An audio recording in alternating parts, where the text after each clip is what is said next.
I'm Shaan Hurley. I'm here with Robert Green, a well-known CAD consultant. We're talking about various topics with CAD management, training, standards, that kind of thing. One of the topics I hear a lot about is making standards stick.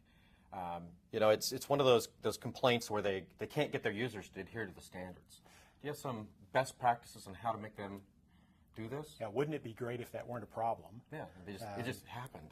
Yeah, it just seems to go on that way. So I don't know that there's ever a perfect answer, but some of the things that I've done over time that seem to continue to work is make everything as easy as you can humanly make it.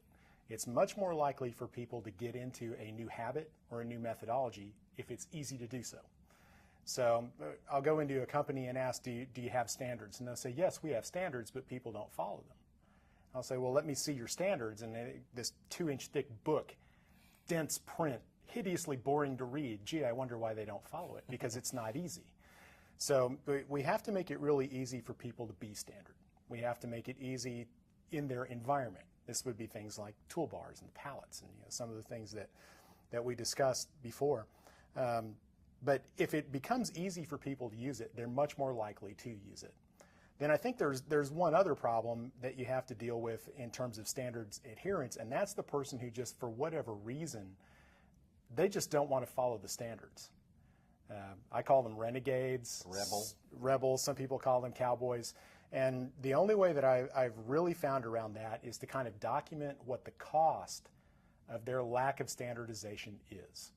So if Al over here wants to work in a non-standard way, but Al's non-standard behavior causes us 45 hours of downstream problems in the manufacturing shop, then this is not just Al's problem, is it? The company. And so I'm taking that discussion really to my management, to Al's management. So I'm trying to get this conversation to occur at a higher level, and I'm trying to get that conversation to be financial. It's about efficiency of the company. Why do we have 45 hours to waste down here on the manufacturing floor when this is a preventable scenario if we could just get Al to follow the standards? And I'm probably not Al's favorite person when I have this conversation, but it is something that needs to occur.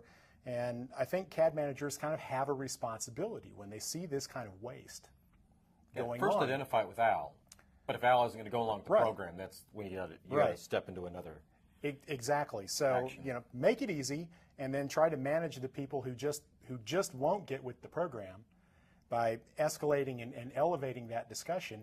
And ultimately, it becomes a financial argument.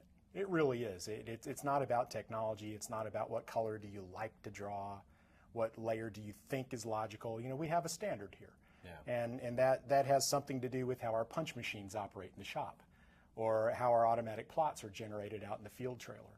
There's a reason. Yeah. Maybe Al just likes pastel colored layers on all the same layer name. Al actually told me he likes to draw in yellow. Yeah, there we go. True story. That plot's great. That and the white pen. It was a visibility issue for him, working in a dark room. Yeah. So ultimately, the answer that we came to with him was we identified that it was a problem, and we wind up using Layer Translator.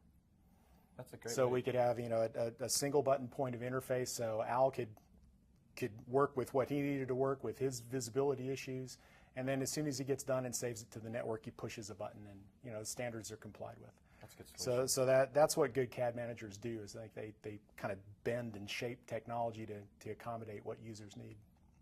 Well, thank you, Robert. That's great.